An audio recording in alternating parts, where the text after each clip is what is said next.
juga dengan nama iles-iles, adalah tanaman umbi-umbian dari spesies Amobabbalus meuleri.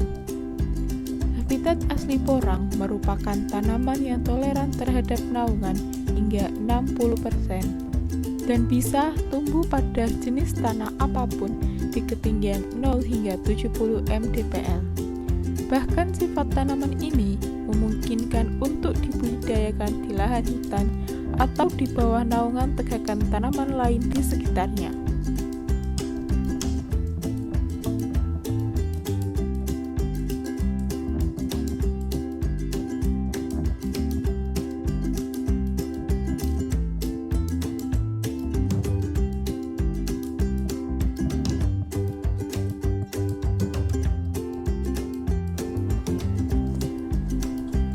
Tanaman porang dapat diperbanyak melalui umbi atau buah katak. Keuntungan perbanyakan dari umbi, pertumbuhannya lebih cepat daripada buah katak dan kelemahannya harga umbi lebih mahal. Sedangkan keuntungan perbanyakan dari buah katak, dalam satu buah dapat tumbuh 2-3 pohon. Namun kelemahannya pertumbuhan dengan perbanyakan dengan buah katak lebih lama dibanding dengan menggunakan umbi. Ukuran dari benih mempengaruhi kecepatan pertumbuhan tanaman porang. Benih yang baik berasal dari umbi atau buah katak yang berukuran sedang dan seragam.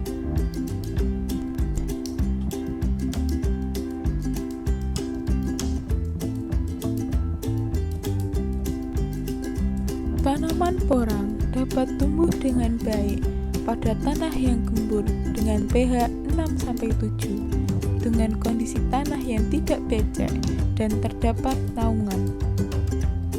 Penanaman porang tidak membutuhkan olah lahan khusus karena tanaman ini dapat ditanam di antara tanaman hutan atau tanaman tahunan. Untuk pembuatan lubang tanam tanaman ini sendiri pun tidak perlu terlalu dalam, karena dapat memperlambat pertumbuhan tunas ke permukaan. Penanaman benih porang untuk budidaya sebaiknya disemai terlebih dahulu di dalam polybag, sebab benih yang ditanam langsung ke tanah hanya 70% yang akan tumbuh, karena benih harus menyesuaikan diri dengan lingkungan. Namun, jika benih pada musim pertama ditanam tidak tumbuh, kemungkinan untuk tumbuh pada musim berikutnya bisa jadi. Sedangkan pembibitan dengan polybag 99% dapat tumbuh, karena lingkungan tumbuhnya menggunakan campuran media tanah sisa tanaman melon atau semangka, pasir, dan kompos, sehingga nutrisi untuk pertumbuhan awalnya sudah tersedia.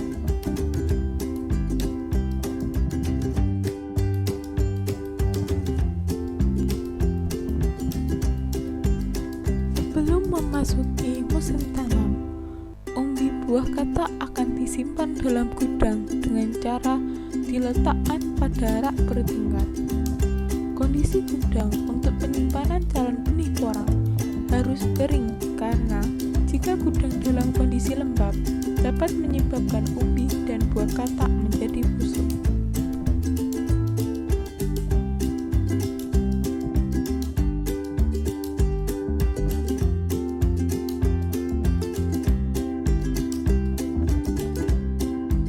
Baru tunas itu sudah beda.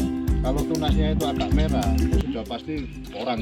Kalau yang hijau itu sudah bukan porang lagi.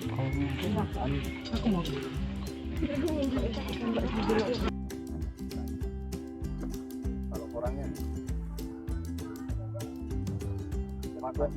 ada yang dibelah gitu Pak, katanya masih bisa tumbuh. bisa dibelah, itu bisa sampai 4 atau 5. Cuma di situ itu harus dikeringkan dulu.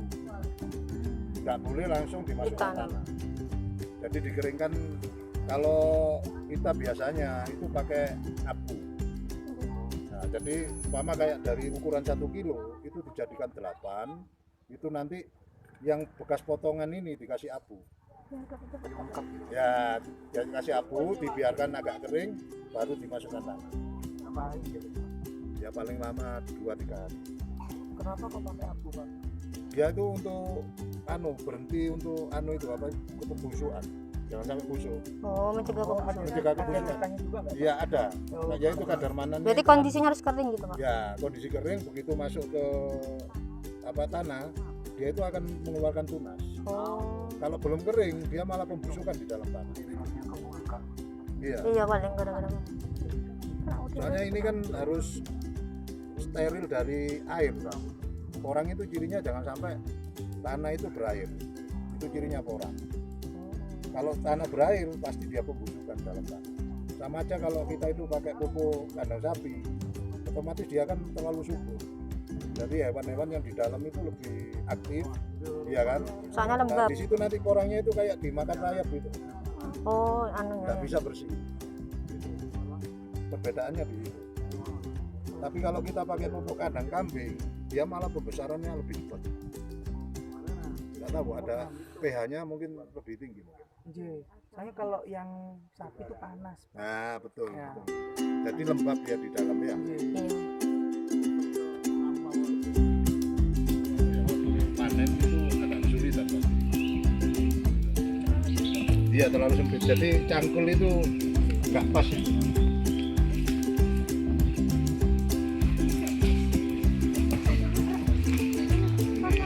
Lahan orang baru tanam. Ini lahan bekas apa ya, Pak? Ini memang di bawah naungan ya, karena kita itu lahan mati, soalnya itu lahannya nggak produktif. Kita aktifkan supaya bisa istilahnya ekonomi bisa berangkat kan gitu. Tanaman porang tidak memelihara penyakit penting dan tidak membutuhkan perawatan khusus. Hingga saat ini, pupuk khusus tanaman porang masih belum ada, dan mayoritas petani porang lebih sering mengaplikasikan Ponska untuk pemupukan. Namun, penggunaan Ponska hanya mampu memperbesar umbi, sehingga kandungan air dalam umbi lebih tinggi dan kadar glukomanan menjadi rendah. Pohon porang hanya berusia 5 bulan, kemudian pohon akan rebah dan mengalami masa dormansi. Di masa ini, umbi akan melakukan pembesaran. Pada musim berikutnya, pohon akan tumbuh lagi, dan umbi akan mengecil setiap pohon porang tumbuh. Porang dapat dipanen setelah mengalami 2-3 kali masa dormansi. Pemanenan porang paling bagus dilakukan setelah dorman 1 bulan sebelum tunas tumbuh, karena pada saat ini kandungan glukomanan masih tinggi.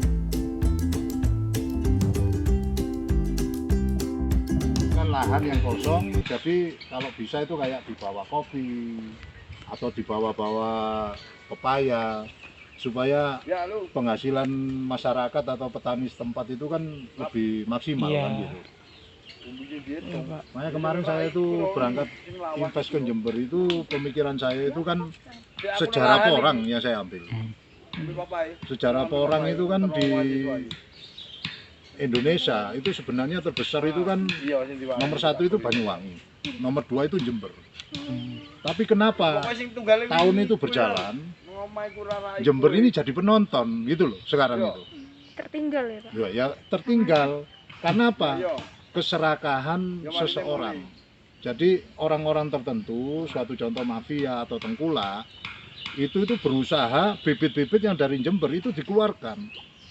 Akhirnya yang daerah lain itu yang sekarang itu istilahnya taraf ekonominya itu lebih tinggi gitu loh. Hasil dari porang tersebut gitu loh. Nah sekarang saya itu punya misi, dari luar saya masukkan ke Jember. Nah dari NTT, dari istilahnya Kediri, terus dari Nganjuk, bibit-bibit itu saya masukkan ke Jember. Supaya apa? Nantinya Jember bukan jadi penonton, jadi maskot gitu loh. Nah pemikiran saya nanti tambah tahun kalau bisa kita jadi masternya dunia gitu, jadi percontohan dunia. Ini umur berapa, Pak Kang? Kalau ini kalau 3 minggu kalau nggak salah ini. Dari polybag itu 3 minggu. Jadi pindahnya ke polybag itu ke sini? Kalau dari polybag ke sini, ini baru 2-3 hari ya? 3 hari. 3 hari. Baru Ya? 3 hari. Penanamannya 3 hari ini. Penanamannya 3 hari. Baru 3 hari. Berarti di politik. Pak, fungsinya bambu-bambu ini apa, Pak? Ini supaya biar nggak kinjak. Oh, biar nggak Oh, kinjak. kandang. Nah, itu fungsinya kan kita Ada, tahu ada. kalau ini tanaman. Nggih. Tanaman. Soalnya memang kayak Pak rumput-rumput gitu. Iya. Kalau kita istilahnya kalau di sistem gini, pakai langsung lurus gini, kalau waktu panen kita itu nggak kesulitan. Kan masa panen itu kan kita posisi orang ini kan kalau bagus itu kan masa dorman. Jadi dia kalau sudah dorman, berapa minggu dari dorman itu kita panen, itu kadar manannya itu bagus, maksimal. Kadar airnya kan sudah agak rendah gitu. Kalau posisi pohon itu masih hidup, itu kalau dipanen, itu kadar manannya itu rendah. Kadar airnya tinggi. Gitu. Jadi mudah busuk porangnya. Ini butuh olah lahan nggak Pak? Kalau olah lahan, porang ini kan sebenarnya kalau dari aslinya itu kan tanaman-tanaman liar. Ya. Jadi kalau sebenarnya pemupukan itu cuma pertama aja waktu kita itu untuk menguatkan bibit ini supaya biar nutrisinya itu terpenuhi. Kan gitu. Iya. Nanti kalau